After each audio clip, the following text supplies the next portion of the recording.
Hey there, how's it going? It is your muscle building coach, Lee Hayward, and I'm back in the gym for another workout routine.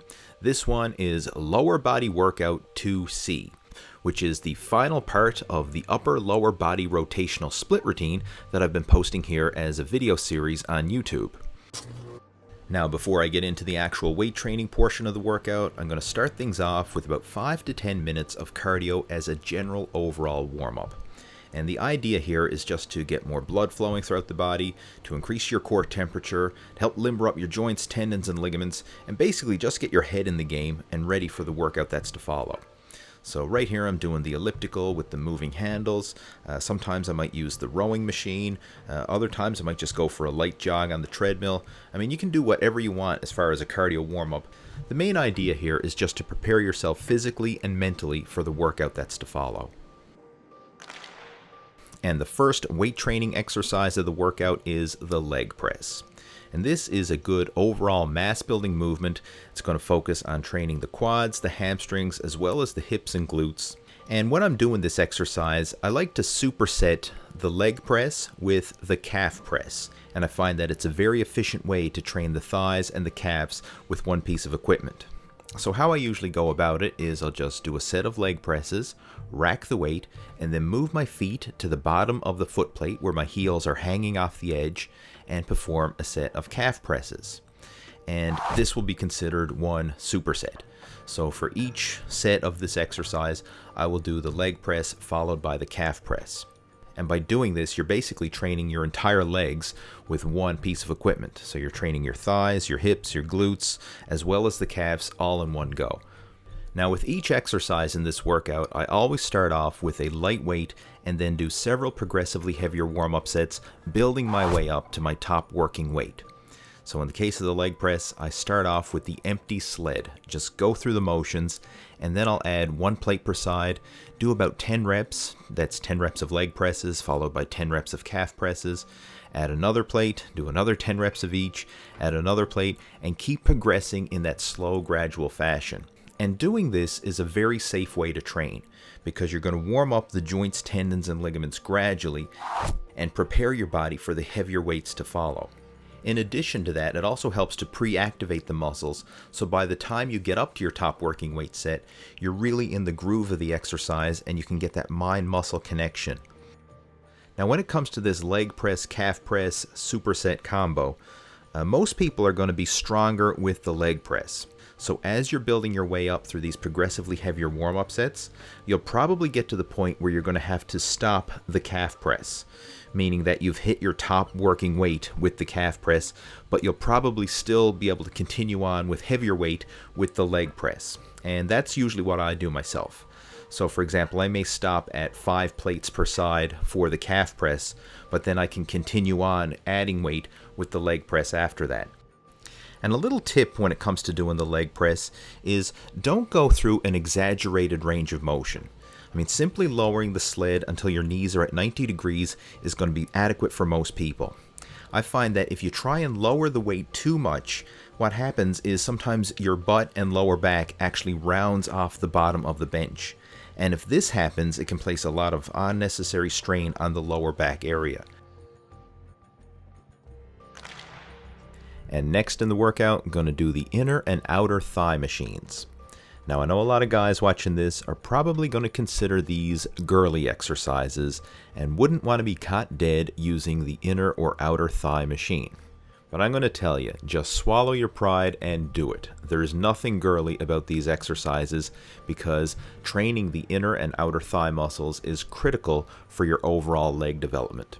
I mean, doing these exercises on a regular basis will make you stronger in the squat and in the deadlift. It's going to improve your athletic performance. If you want to build big muscular legs, then you need to train them from all angles, and that includes the inner and outer thighs. So how I usually go about doing these is I like to superset them back and forth. So I'll usually start with the inner thigh machine, which is closing your legs against resistance, known as adduction. And I'll do a light set of that, followed by the outer thigh machine, which is opening your legs against resistance, known as abduction. and I'll alternate them back and forth. So start off with a light set of each, increase the weight for the next set, do another superset of each, increase the weight, and keep going like that until I work up to my top heavyweight set. And once I'm there at my top heavy weight, I'll usually keep that for a couple sets and do between 12 and 15 repetitions of each exercise. And for this next exercise, the ab wheel rollout, I have a confession to make. In all my years of working out, I've never focused on this exercise. Even though it is a good abdominal exercise when done correctly, I've never focused on it. So I was looking for some unique moves to put into this upper-lower body rotational split routine, and I decided to do the ab wheel rollout. Now the other day when I was doing this exercise, one of my buddies came over and he said, "Dude, you are screwing this exercise up big time." And I was like, "What do you mean?" And he basically critiqued my form and showed me all the flaws that I was doing in this movement. So what you're seeing right here on the video is the wrong way to do an ab wheel rollout. And that's why I'm reshooting this portion of the video to show you the proper form for this exercise. So this is the ab wheel rollout take 2. Now, I don't even own an ab wheel. So what I'm doing here in my home gym is I have an ab wheel rigged up with the barbell and just some round weight plates. And this will serve the purpose for an ab wheel rollout. So if you don't have an ab wheel, you can do something similar to what I have set up here with a barbell. Now, the key with this exercise is you want to engage your core before you actually do the rollout. That's what I was doing wrong in my previous video, the portion of the video that I was showing. What I was doing is basically just focusing on the rollout and going through the motion and not activating my core. So the first thing we want to do is get yourself in position and actually pre-flex your abs. So tense your abs, crunch them, and actually round your back over. So that's what I'm going to do to start off the movement. I'm going to pre-activate my abs, crunch them, feel them, get them tight, and then when I get that tension in the abs, then I'm going to slowly roll out and keep that tension, keep that tension, keep that tension, and then pull back, squeeze the abs, pull back, pull back, pull back, and stop right here.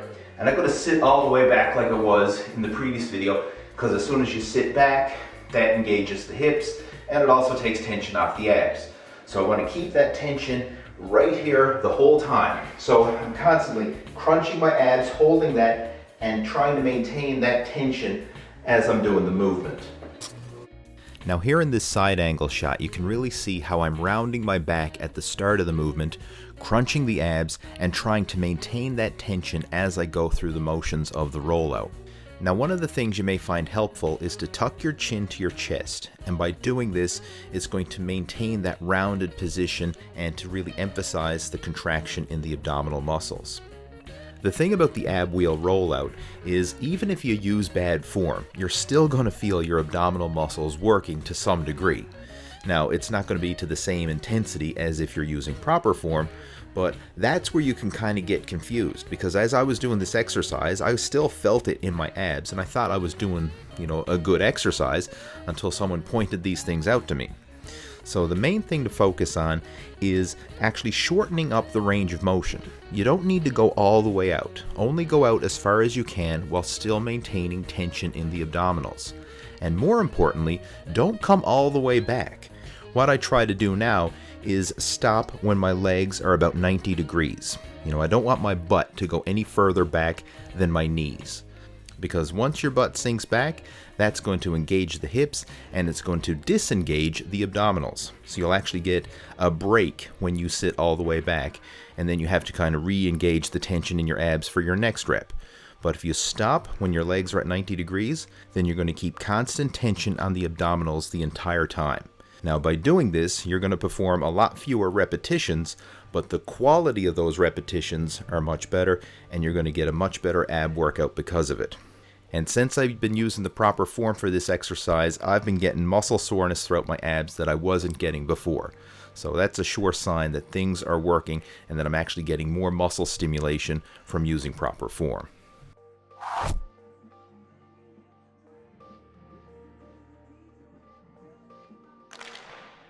And to conclude the workout, I'm going to do some isolation work for the biceps and triceps. Because the way this program is designed, we're doing a lot of volume for the upper body on day 1 by training chest, shoulders, and back. So I just want to space out the volume and do some isolation work for the arms on the lower body day. So right here, I'm doing the bicep preacher curl machine. And this is a great exercise because it allows you to get a full range of motion. You're going to get a good stretch in the bottom portion of the lift, and then as you curl up, you're going to get a good peak contraction at the top. And because it is a preacher curl, it's a very strict movement. You're not going to handle a lot of weight with it, but you're going to get a killer pump in the biceps. So with this exercise, I'm just going to start off light, perform sets of 10 repetitions, increasing the weight with each set until I get up to my top heavyweight set where I'm actually struggling to complete 10 reps with good form. And once I'm at that top weight, I'm going to keep the same weight and do 2 sets of around 10 to 12 repetitions.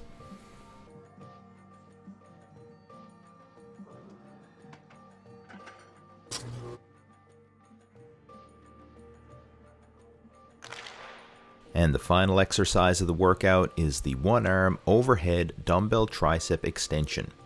And this one's going to isolate the triceps, really stretching out the long head of the tricep muscle, and it's a good one for adding mass to your upper arms. Now with this exercise, I'm just going to start off light, go through the motions, warm up the triceps, warm up the elbows, and then with each set, increase the weight. So I'll usually start with probably like a 15-pound dumbbell, just go through the motions, then go to a 20-pound dumbbell, then a 25, and then a 30, and work my way up like that until I get to my top heavyweight set. And then once I'm there, I'm going to perform 2 sets of around 10 to 12 repetitions per arm.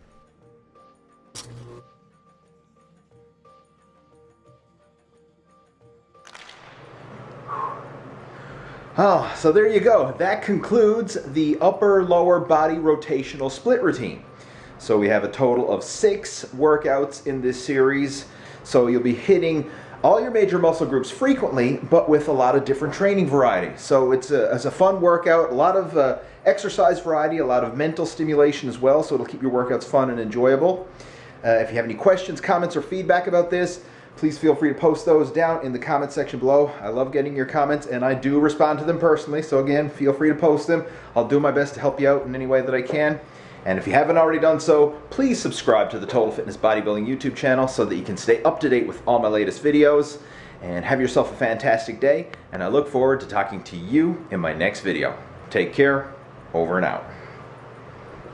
And before I clue up this video, I want to give a big shout out to Platinum Gym in Conception Bay South, Newfoundland. That's the gym that I currently train at, and it's where I shot the exercise footage for this video. So a big thanks to the owners, John and Stephanie, for letting me shoot my videos there. And I'll have a link to their Facebook page down in the video description below so you can check them out.